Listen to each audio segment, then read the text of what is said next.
Hey, long time no see. You've really aged. Huh, we're divorced, you know. You could at least try to be a bit more considerate in how you speak. We're exes, so I thought I could speak freely. What have you been up to since we split? Right after our divorce, I got remarried, you know. And guess what? My wife was pregnant right after the wedding. It seemed she was already pregnant when we divorced. It turns out if you're not infertile, having kids is easy. Now I'm living happily with my wife and son. I see, good for you, being so happy. And how about you? Oh, sorry. With your infertility, you'll be alone forever, right? Past 30 and unable to have kids. No one's going to want you. I divorced my ex-husband 50 years ago due to infertility. At a class reunion, I met my ex-husband who boasted about his family. However, it seems he's greatly mistaken. Huh, mistaken about what? Now, I'll make sure he knows so he won't misunderstand. I'm sure he'll be frustrated to hear it. Also, while I'm at it, I'll add a little extra information with a bit of mischief. I decided to tell Derek something I didn't have to. My work beyond my imagination drove him crazy. I'm Amy, 28 years old, and working for our consulting firm. I'm about to get married soon and will be meeting my parents shortly. My soon-to-be husband, Derek, is 28 and a salesman at a major manufacturer. We've been childhood friends since kindergarten. Through middle school, we went to different high schools. And after graduating from university, I left my hometown to start my job. Years later, we reconnected through social media and realized we worked nearby. I met Derek again for the first time since middle school. Reuniting with a childhood friend as adults, away from our hometown, we fell in love right away and eventually decided to marry. Do you think you'll be okay? I'm worried your dad might not like me. Don't worry so much, it'll be fine. But your dad is a company president, right? When we were kids, I didn't think much of it and just called him uncle. But now that I work, it's natural to feel nervous, isn't it? My husband kept adjusting his perfectly straight tie and wiping the sweat from his brow with a handkerchief. He was being tense, and I felt nervous just watching him. Indeed, my father owns a metalworking company, but it's a small to mid-sized business in a rural area. It used to be quite a large company, but it has significantly downsized now. And my father isn't exactly a dignified figure. If you're okay with a daughter like her, you can take her. But remember, no returns. My father's easygoing nature eased my husband's tension within a minute. I won't be returning her. In fact, even if you ask for Amy back, I won't give her up. By the end, my husband was relaxed enough to joke around. My mother and I exchanged glances, sharing a well, that's over with look. At least that meant the introduction went well, so my husband could relax. But on the ride home, he looked a bit troubled. After hearing about the factory and the company today, it seems your father's business isn't doing too well, is it? It's not as good as it used to be. Well, that's just the way things go with time. But you're a management consultant, right? Can't you do something? Do you know how hard it is to turn a company around? I have my own job, and it's not like I can help my dad's business on the side. If I were to do it, I'd have to quit my current job and join his company. You are an only child, so you're planning to quit your job eventually and take over the family business, right?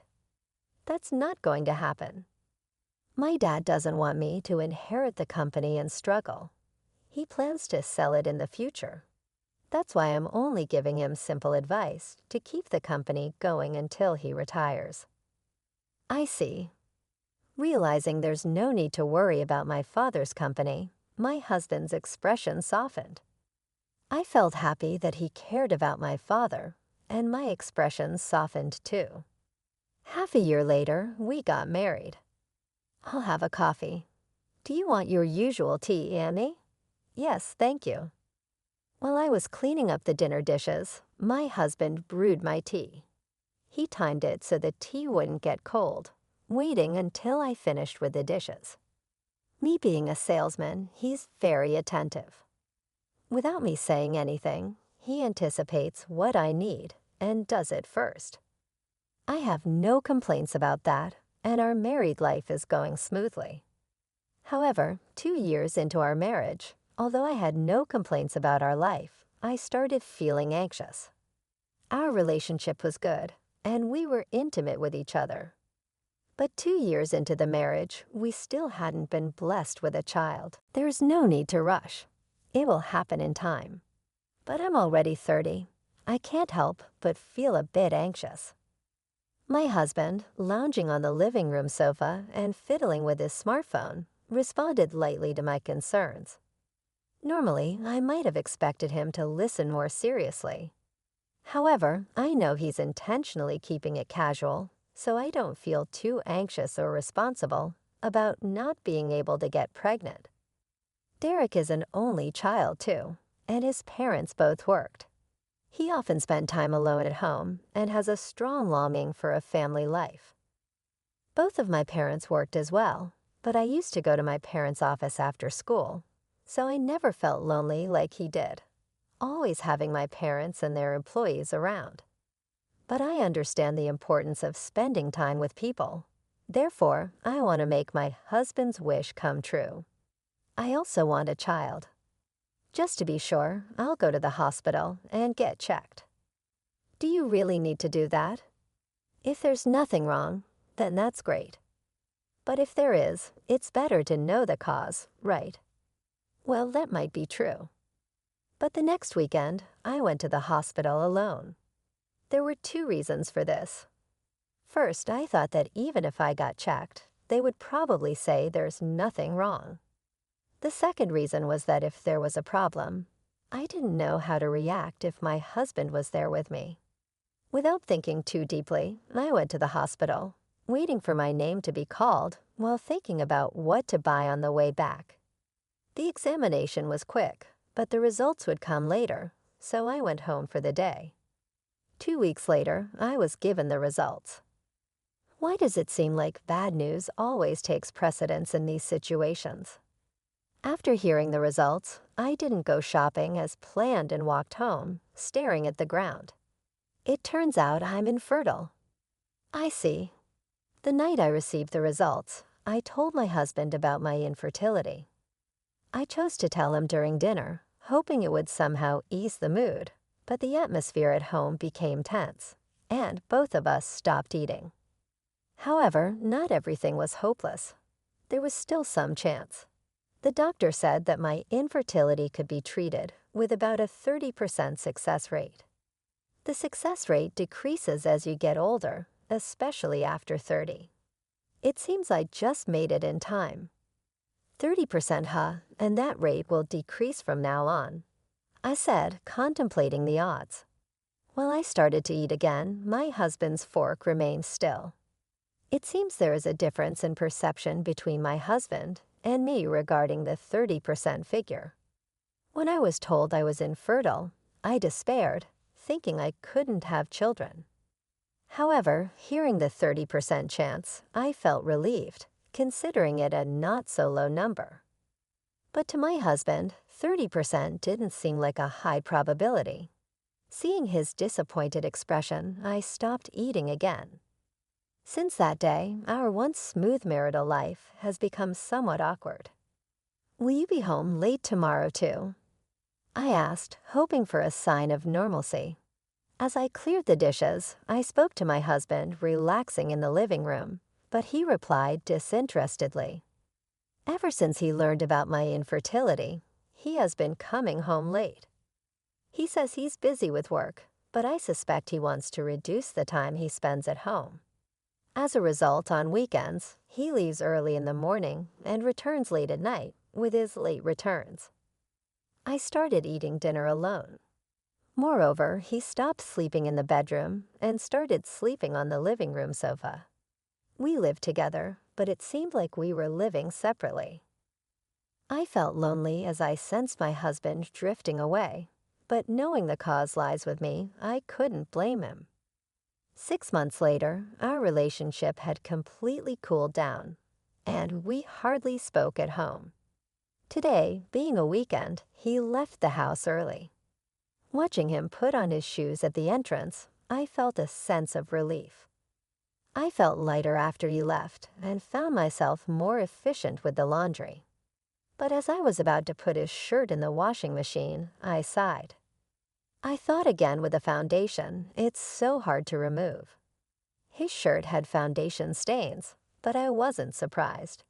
It has been happening occasionally for the past 2 or 3 months, since our relationship had already cooled off. I had no intention of making a fuss about a possible affair.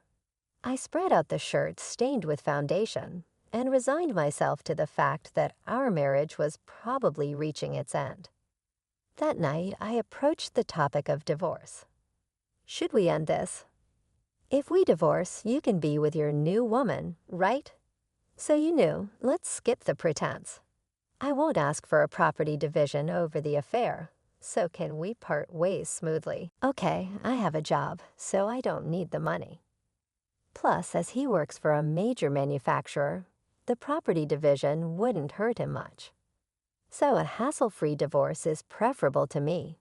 Derek accepted the divorce without batting an eye, as if he anticipated it, though I wasn't asking for a property division. I did want to know a bit about his affair partner. This was just my curiosity. What's she like, your partner? She's 2 years younger. We met through our shared interest in fishing. Ah, so that's where you've been going on weekends. She's bold to date a married man. You didn't. Your marriage did. You know, I was honest. I told her we were divorcing and that our relationship was with the intent to remarry. No, I'm just waiting for her. Waiting? Don't tell me she's married. No, she's single.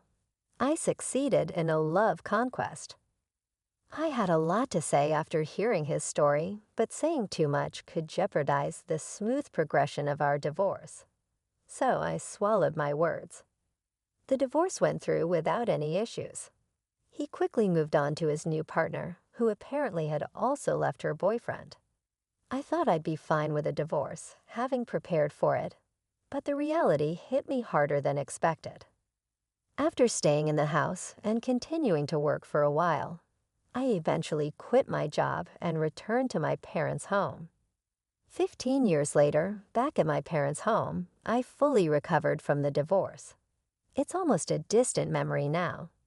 Then I received an invitation to a middle school reunion. Derek, also a childhood friend, might be there. During the divorce, I prioritized a smooth separation, so I didn't say everything I wanted to. I didn't ask for property division over the affair, but that didn't mean I wasn't angry. I decided to attend the reunion, thinking of getting a little back at him after 15 years, but my small act of revenge would drastically affect his life. When I arrived, I was greeted by many familiar faces. Catching up with old friends, we reminisced about the past. While enjoying the conversation, I saw him approaching me. Hey, long time no see. You've aged. Derek greeted me with a laugh and a rude comment. If I'm old, then so is he, right? We were enjoying the conversation until he approached with a villainous grin, making the others feel awkward. We're divorced, remember. Try to be more considerate. We're exes, so I thought I could speak freely. What have you been up to since our divorce? I got remarried right after ours, you know, and my wife was pregnant immediately. Turns out if you're not infertile, it's easy to have kids. Now I'm living happily with my wife and son. I see. Good for you, being so happy. How about you? Oh, sorry. Being infertile, you must be alone for life, right? No one wants someone over 30 who can't have kids, right? Who's alone? Derek then started showing photos of his family outings on his phone and bragging about his new wife and son, trying to assert his happiness over mine. I listened to Durek's boring stories with a blank expression. He seems to be under several misconceptions. Just correcting those will surely make him feel regretful. As I was thinking about how to address his misunderstandings, my daughter Jane approached me at the perfect moment. "Mommy, I made a new friend." "That's great, sweetie. Mommy is talking to this man right now, so can you play with your new friend a little longer?" "Okay." She obediently ran off, full of energy. "Hey, who was that girl?" "Oh, she's my daughter. Didn't you know kids were allowed today? Look, there are other kids here too." "No, I mean, didn't she just call you Mommy?" "Yes, that's my daughter Jane. She's 10 this year." "But you were infertile, right? How do you have a child?" "Oh, I see. She's your stepchild from a new marriage, right?" "How rude. Jane is my biological daughter." "Infertile, but you have a child. How?" "I told you infertility can be treated. You just assumed it was incurable." Around us, soft laughter could be heard.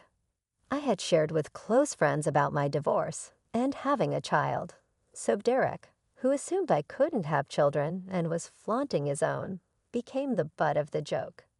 He realized he was being laughed at. "So you have a child, which means you got married again." "Congratulations." Derek, embarrassed by his failed attempt to show off, was red-faced. His congratulatory words seemed more like an attempt to save face. "Who'd marry an old lady like you?" "It's called workplace romance, really. Still working at the consulting firm." "Oh, you don't know. I took over my father's company. Now I'm the president. Dad hasn't retired yet. He's the chairman." "What? I thought that company was going to be sold after the divorce." I returned home and decided to take over the family business. In these 15 years, it was tough, but now our annual revenue is close to $30 million. We've moved from a small to a medium-sized business to a major one. $30 million. My successful turnaround of my father's company was well known among local friends. Derek, unaware of this, was laughed at again. "You said turning a company around wasn't easy." It wasn't. But after the divorce and quitting my job, I could fully dedicate myself to it. Reviving my father's company was a continuous struggle. Initially, many employees had a negative impression of me suddenly returning to take over. So I first focused on building trust through active communication with employees. It took 2 years just to achieve that. Once I earned their trust, I leveraged my consulting experience to prove my business acumen. It took about 3 years for this phase. During this time, I worked so hard that I wore myself out, both physically and mentally. But my current husband was there to support me. He also stood by me through the infertility treatments, and 10 years ago, we were blessed with our daughter Jane. Even after her birth for 10 years, we all worked tirelessly. Before I knew it, the company broke through the common business barrier of $10 million in annual revenue and is now growing towards $30 million. You are the president of a company with $30 million in revenue. Yes. You left me because of my infertility and went to another woman, not knowing that I had the potential to become the president of a company with $30 million in revenue, but I was able to have a child. How do you feel now? And how about you? How's work? Have you become a sales manager or something?" I asked Derek with a villainous smile, not knowing his current status at the company. But in a major manufacturer company like his, there must be a lot of competition. Seeing him clench his teeth in silence, I was convinced he hadn't made significant progress in his career. I successfully countered his attempt to glow over his children and took the upper hand with my career success. Seeing his frustrated expression, I felt satisfied but decided to drop one more bomb. By the way, you said your wife got pregnant immediately after your marriage, which was right after our divorce. But she also left her boyfriend around the same time, right? Does that really mean that it's my child? Of course it is. There's no mistake about it. That doesn't sound very convincing. You know you were having an affair and she was cheating too, right? The topics of affairs, cheating, and the possibility that Derek's child might belong to someone else drew the attention of those around us. Not just our close friends, but many others gathered around us. Though it was a bit embarrassing to be the center of attention, Derek was clearly the villain in this situation. All the cold stares were focused on him. Realizing the cold stares were directed at him, Derek fled the venue as if he was escaping. Satisfied with making him embarrassed, I resumed chatting with my friends, feeling like I had gotten my revenge on him. I thought I wouldn't have to think about Derek anymore. However, a month after the reunion, he called me, probably getting my number from a friend at the event. Reluctantly, I answered the phone. "Hey, did you know about this?" I racked my brain for what he could be referring to, but came up blank and asked him directly, "What are you talking about all of a sudden? What's going on?" "It's about my child. Just like you said, it turns out he's not actually my child." What? I couldn't help but burst into laughter, even though I knew I shouldn't. Apparently, Derek had a DNA test done, worried by my words, and it turned out that the child he thought was his with his new wife was not biologically related to him. "How did you know that, and why didn't you tell me?" "I didn't know. I just said that to make you uneasy, or maybe cause a little argument with your wife. I never thought it would actually be true." Was she a crazy woman? No, she thought it was my child, too. She didn't know until I told her. She had a boyfriend until right before getting pregnant with you, and you both never questioned it. That's unbelievable. But you've raised him for 15 years. Even if he's not biologically yours, he's still your son, right? What? No way. I was deceived into raising someone else's child for 15 years. It's definitely going to be a divorce. I had a lot to say to Derek, just like during our divorce discussion. But everyone has their own values, and it's not my place to interfere in someone else's family matters. "So you're going to divorce her. That's the problem. I can't because she won't agree to it." Apparently, upon discovering the child wasn't his, Derek wanted to divorce his now wife. She, however, first tried to contact her boyfriend from 15 years ago, probably to see if she could rely on him after a divorce. But after telling him about the child, he disappeared, quitting his job and becoming unreachable. Can't you divorce her because she had another man's child? Isn't that grounds for divorce? That's where it gets complicated. The child was conceived before our marriage, so it's not technically infidelity. We both thought he was ours. It seems the situation between Derek and his new wife is more confusing than I imagined. He explained it in detail, but it was a legal matter that I didn't fully grasp. What I understood was that legally Derek is recognized as the father since they both believed the child was theirs. To push through with a divorce, he would need to legally prove he's not the father and nullify their parental relationship. However, there was a case where the Supreme Court ruled that a DNA test couldn't negate a father-child relationship, making his situation quite complicated. Even if the parent-child relationship is legally dissolved, it's not entirely the wife's fault, as both she and Derek believed it was their child, and neither had investigated the father's identity. Since it wasn't a deliberate deception on her part, a divorce on the grounds of the child's paternity may not be granted. So the new wife, having nowhere else to turn after the real father disappeared, refuses to divorce Derek. He wants to divorce but can't use the child's paternity as a reason. That's the situation. So you want a divorce but can't, right? Exactly. What should I do? Continue raising someone else's child? I sighed upon hearing Derek's dilemma.